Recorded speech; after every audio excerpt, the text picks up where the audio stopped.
Content creator তৌহিদ আফ্রিদি আটকের পর নতুন করে আলোচনায় উঠে এসেছে মুনিয়া হত্যাকাণ্ড। তৌহিদ আফ্রিদির সঙ্গে মুনিয়ার ফোনালাপ ফাঁসের পর নতুন করে প্রশ্ন উঠেছে, কারা কি স্বার্থে হত্যা করেছে মুনিয়াকে? কেনই বা হাই প্রোফাইল ব্যবসায়ীকে আসামি বানানো হলো? আফ্রিদি, ডিবি হারুন, সাবেক স্বরাষ্ট্রমন্ত্রী কামাল, দিলীপ কুমার আগরওয়াল, সাবেক আইনমন্ত্রী আনিসুল হকরা কিভাবে জড়িত ছিলেন?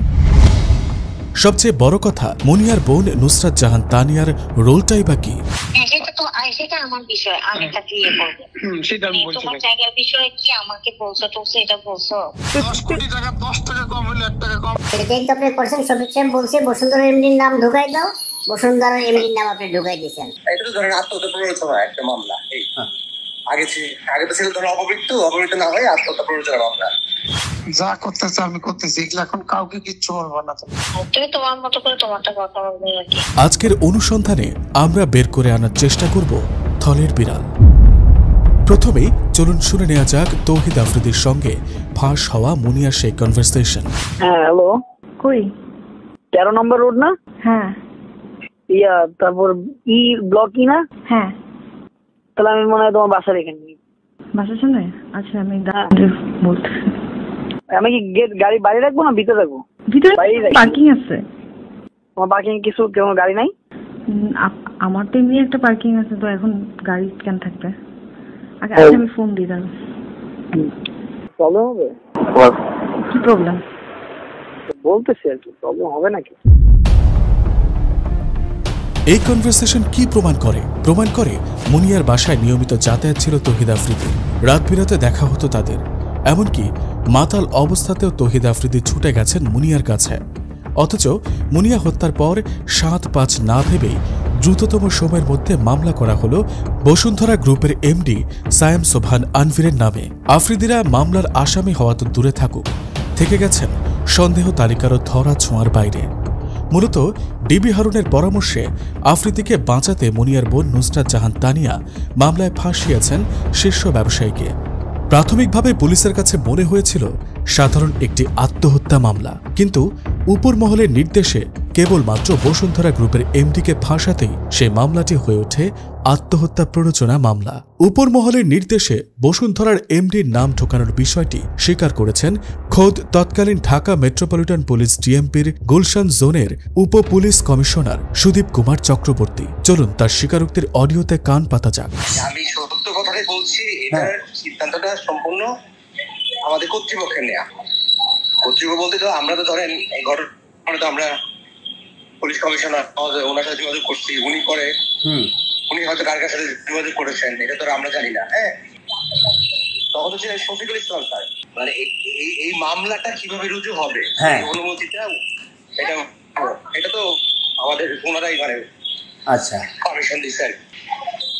এটা তো হ্যাঁ ডিএমপি হেডকোয়ার্টার থেকে বলছে আমাদেরকে। ঘটনাটা যখন আপনার হলো, তারপরে তো এই ঘটনার বিষয়গুলো তো আমরা তাদেরকে বলছি, বলার পরে সব বিবেচনা করে ওনারা বলতে পরে ওনারা আমাদেরকে যেটা বলছে যে নাম দিয়ে মামলা করা। আমরা তো যে ওখানে গিয়ে আমরা তো এগুলো দেখে তারপর তো এই বিষয়গুলো যখন তাদেরকে বলা হয়েছে তখন কর্তৃপক্ষ মানে প্রথম তো ছিল যে এটা আর কি আপনার ইয়ে করে মামলা হবে, মানে নাম ছাড়া আর কি।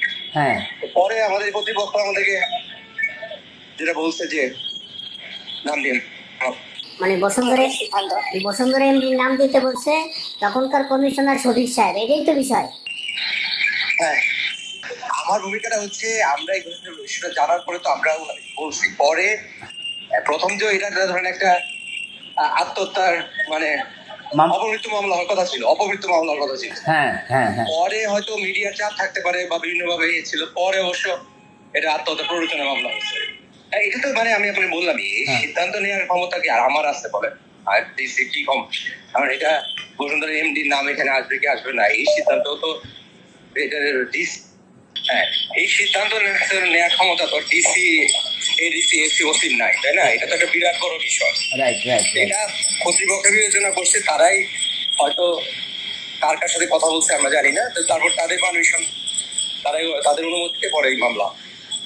দেখেন অনেকে অনেক ধরনের কথা বলে, একটু আপনি নিজেও জানেন এখানে আমার কোনো ইন্টেনশনও নাই, বা ওই যে অনেকে বলে ওই যে অনেকে ফিনান্সিয়ালি বেনিফিট করতে যায়, এগুলো অনেক কিছু বল, কিন্তু আসলে আপনি আমার চিনেন, আমার এগুলোতে কোনো আগ্রহও নাই।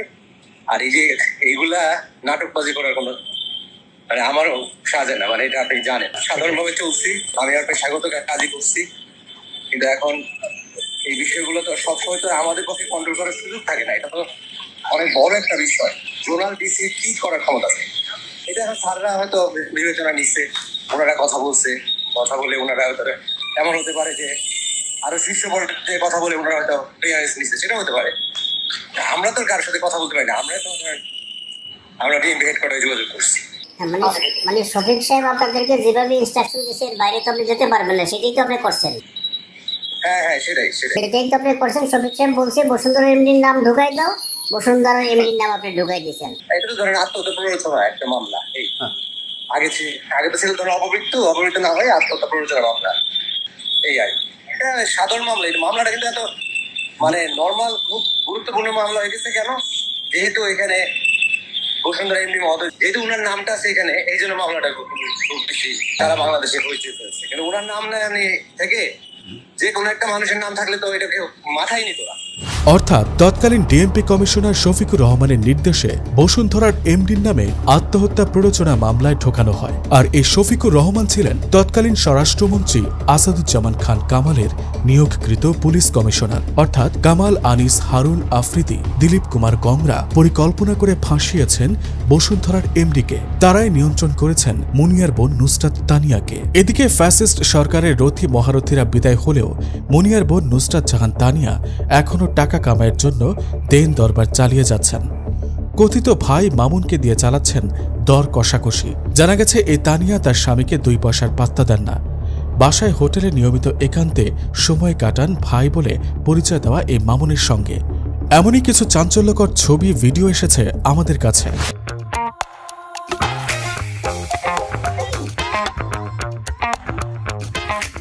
যেখানে তাদের অন্তরঙ্গতার বিষয়টি স্পষ্ট বোঝা যাচ্ছে। অন্যদিকে তানিয়া মামুন গ্যাংদের একাধিক ফোন কনভারসেশনে বসুন্ধরা গ্রুপের কাছ থেকে মোটা অঙ্কের টাকা চাওয়ার বিষয়টি উঠে এসেছে। চলুন কয়েকটি ফোন আলাপে কান পাতা যাক। ভাইয়া এটা যদি মিউচুয়াল করে দিতে পারেন তাহলে আমি বললাম যে আমার বোন তো এটা টাকার বিনিময় করবে না, এটা তো মানবিক কারণে সেটা করতে পারে, সেটা আলাদা জিনিস। কিন্তু যদি আমার জমিটার টাকা নিয়ে দিতে পারো তাহলে বলো। বলছি যে আমার জমিটার যদি টাকাটা দিতে পারো নিয়ে, বা আমার জমিটা ছেড়ে দেওয়াইতে পারো, সেটা আমার বিষয়, আমি তাকে ইয়ে করবো। সেটা আমি বলছি। তোমার জায়গার বিষয়ে কি আমাকে বলছো? তো এটা বলছো না না না, এটা হালকা একটু বলছি, মানে বুঝো নাই তুমি? বুঝছি। তুমি তোমার মতো করে তোমারটা কথা বলবে আর কি। আর হ্যাঁ বলো। এই তো এই আর কি। আচ্ছা তো একটু ধরো তো, একটা কল ঢুকতেছে, একটু দাঁড়া, কল দিতেছে তোমাকে। যা করতেছে আমি করতেছি, এগুলো এখন কাউকে কিচ্ছু বলবো না। তোমাকে বললাম যে 2 কোটি টাকা দাও, দিয়ে ওরা আমি ফ্ল্যাট গুলো রেজিস্ট্রি করে দেই, 2টা ফ্ল্যাট দিয়ে আমি তোমার সাথে ব্যবস্থা করতেছি। আমি মামলা তুলে নেওয়ার দায়িত্ব নিলাম তো ভাই। তারপরে দরকার সাহেবের সাথে একটা এগ্রিমেন্ট হোক বা একটা পে অর্ডার হোক, যে এই পে অর্ডারে এই পর্যন্ত ইয়ে থাকবে, বা তৃতীয় পক্ষ একজনকে রাখি, সাথে অসুবিধা কি? আমি আমার এই কাজে পরাজয় হওয়ার জন্য নামি নেই ভাই। শুধু কি তাই, বসুন্ধরা গ্রুপ থেকে টাকা সংগ্রহ করতে নিজের ব্যাংক অ্যাকাউন্ট ডিটেল পাঠিয়েছেন নুসরাত জাহান তানিয়া। আগের উকিলকে সরিয়ে নতুন উকিল নিয়োগের এনওসি নিয়েও কথা বলেছেন। আমি ধরেন আরেকজন লয়ার যদি আমি ইনভলভ করি, তাহলে সেক্ষেত্রে আমাকে কি করতে হবে? না কোনো কারণ না, এটা আমার দিকে থাকুক স্যার। আমার কথা হচ্ছে কি, আমি আঙ্কেলকে আচ্ছা বাদ দিলাম, নিয়ে রাখতে চাচ্ছি। আমি তো সাবমিট করবো কি করবো না সেটা আমার, যেটা ডিপেন্ড করবে পরবর্তী কার্যক্রমের উপর। আর সেই কথা বলার অডিও পাঠিয়ে দাবিকৃত চাঁদার একাংশ পেতে চেষ্টা চালাচ্ছেন। এই মামুনকে নিজের আপন ভাইয়ের চেয়ে বেশি আপন দাবি করেন তানিয়া, অথচ তার সঙ্গে তার গোপন সম্পর্ক। মামুন ভাইয়ের সাথে আর কথা হয়েছে? ওনার সাথে এমনি যোগাযোগ আছে নাকি? হ্যাঁ ভাইয়া আছে, যোগাযোগ আছে। ওনাকে বললাম যে নুসরাত আপু কিন্তু আমার বোন, ঠিক আছে, মুনিয়া ছিল আমার বাচ্চার মতো ছোট বোন, কিন্তু উনি আমার বোন।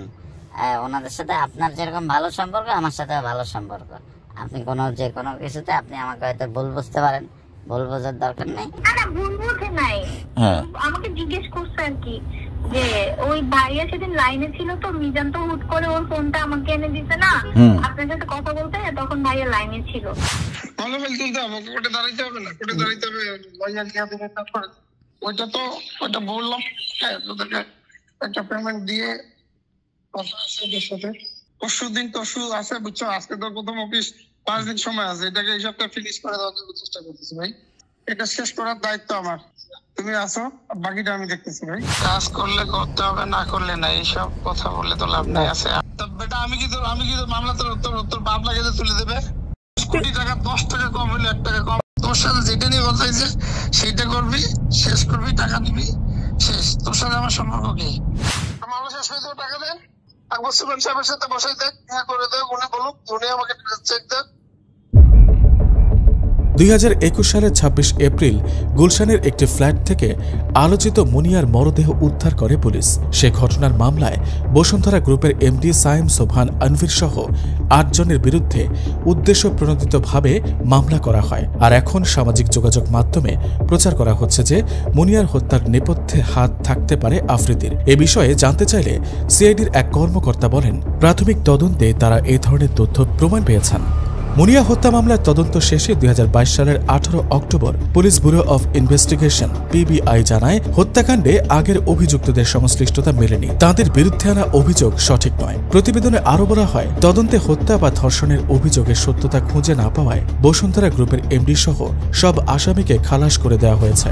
এর আগে মুনিয়ার বোন নুসরাতের করা আত্মহত্যার প্ররোচনার প্রথম মামলায়ও পুলিশ তদন্ত প্রতিবেদন এবং আদালত থেকে খালাস পান বসুন্ধরা গ্রুপের এমডি সায়েম সোবহান আনভির। আইনজীবী অ্যাডভোকেট তুহিন হাওলাদার বলেন, সায়েম সোবহান আনভির একজন স্বনামধন্য ব্যবসায়ী এবং দেশের একটি শীর্ষস্থানীয় ব্যবসায়ী গ্রুপের ব্যবস্থাপনা পরিচালক এমডি। দেশে বিদেশে তার রয়েছে ব্যাপক খ্যাতি ও সুনাম। তার সুনাম ক্ষুণ্ণ করা এবং বসুন্ধরা গ্রুপের ব্যবসার ক্ষতি করার হীন উদ্দেশ্য নিয়ে দুটি সম্পূর্ণ ষড়যন্ত্র মিথ্যা মামলা সাজানো হয়, যা দীর্ঘদিন তদন্তের পর পর্যায়ক্রমে মিথ্যা প্রমাণিত হয়েছে। তিনি জানান, বসুন্ধরা গ্রুপের বিরুদ্ধে এই ষড়যন্ত্রে বাদী নুসরাত জাহান তানিয়ার সঙ্গে তৎকালীন বিভিন্ন ষড়যন্ত্রকারী মহল যোগ দেয়। তারা ফেসবুক, ইউটিউব সহ সামাজিক যোগাযোগ মাধ্যমে নানা অপবাদ ও ভুল তথ্য ছড়ায়। বাদী নুসরাতও সরাসরি এসব টকশো ও অনলাইন মিটিংয়ে অংশ নেন এবং বিভিন্ন ভুল তথ্য ছড়ান। আমি তো আপনাদের সাহায্য চাচ্ছি, আজকে পর্যন্ত, কালকে পর্যন্ত। পুলিশের তদন্ত প্রতিবেদন, আদালতের খালাসের আদেশ ও পিবিআইয়ের চূড়ান্ত তদন্ত প্রতিবেদনে এসব ষড়যন্ত্র মিথ্যা প্রমাণিত হয়েছে। এদিকে আফ্রিদির আটক হওয়ার পর মুনিয়ার সঙ্গে তার ফোনালাপ ও ভুক্তভোগী একাধিক নারীর বক্তব্যে এখন ফেঁসে যাচ্ছেন মুনিয়া হত্যা মামলার মূল হোতা আফ্রিদি। মুনিয়া হত্যার ঠিক পরপর ঘটে যাওয়া ঘটনাগুলো বিশ্লেষণ করলেও বড় ষড়যন্ত্রের গন্ধ পাওয়া যায়। দেশের ইতিহাসে এত দ্রুততম সময়ে হত্যা মামলা হওয়া এবং তার চেয়েও দ্রুত আদালতের নির্দেশ প্রমাণ করে এগুলো সবই আসলে পূর্ব পরিকল্পিত। সেদিন কোনো প্রমাণ ছাড়াই উদ্দেশ্য প্রণোদিতভাবে সায়েম সোবহান আনভিরকে প্রধান আসামি করে মামলা দায়ের করা হয়। মূলত আফ্রিদিকে আড়াল করতে ডিবি হারুনের পরামর্শে ঘটনা হয় এই ঘটনা। আর মামলা দায়েরের মাত্র 14 ঘণ্টার মধ্যে আনিসুল হকের প্রভাবে আদালত দেশের শীর্ষ ব্যবসায়ী সায়েম সোবহান আনভির সহ আসামিদের দেশ ত্যাগে নিষেধাজ্ঞা জারি করে, যা যে কোনো হত্যা মামলা বা এ ধরনের ঘটনার জন্য ইতিহাসের সবচেয়ে দ্রুততম সিদ্ধান্ত। তাও আবার কার বিরুদ্ধে? দেশের অন্যতম শীর্ষ শিল্প গ্রুপ বসুন্ধরা গ্রুপের এমডির বিরুদ্ধে। বোঝাই যাচ্ছে এটা আসলে অনেক বড় ষড়যন্ত্রের অংশ। আর এগুলো সবই কামাল, হারুন, আফ্রিদি, আনিসুল হক গংদের ক্ষমতার তেলেশমাতি। অর্থের লোভে যে কাউকে ফাঁসিয়ে দেওয়ার জন্য এরা সিদ্ধহস্ত। আর এই সিন্ডিকেটের পেছনে কল কাঠি নাড়েন আরেক নাটের গুরু ডায়মন্ড ওয়ার্ল্ডের দিলীপ কুমার আগরওয়াল। একটু পেছনে ফিরে তাকানো যাক। যেদিন মুনিয়া নিহত হন সেদিন ছিল রমজান মাস। ইফতারির 1 ঘন্টা আগে মুনিয়া ও তার বোনের ফোনালাপে জানা যায় ইফতারির পর 2 বোন মিলে শপিং করবে। ইফতারির পরে বড় বোন এসে দেখে মুনিয়া আত্মহত্যা করেছে। তার ঝুলন্ত শরীর নিচে নামানোর 1 ঘন্টার মধ্যেই এটাকে হত্যা মামলায় রূপান্তর করে মামলা দায়ের করা হয়। সেদিন রাত্র 8টা বা 8:30টার দিকেই মামলা রুজু হয়। একটা ক্রিমিনাল মামলায় মানে এনওসি দিয়ে দিছে, এই মামলা তুলতে আর কোনো বাধা আছে? জাস্ট এখন সে শুধু দাঁড়াইতে হলে দাঁড়াবে, না হলে উকিলের তারপরে। সেদিন সকালেই আদালতের নির্দেশ এবং মামলার আসামিরা বিদেশ যেতে পারবে না। বোঝাই যাচ্ছে গোটা ষড়যন্ত্রের সঙ্গে মুনিয়ার বোনও কম বেশি জড়িত ছিল। মূলত কামাল হারুন আফ্রিদিদের উস্কানি, সমর্থন এবং অর্থের লোভে তিনিও দিশেহারা হয়ে পড়েন। আর শীর্ষ ব্যবসায়ীকে ফাঁসাতে পারলে মাঠ গরমের পাশাপাশি মোটা অর্থ আত্মসাতের সুযোগ কে না নিতে চাইবে।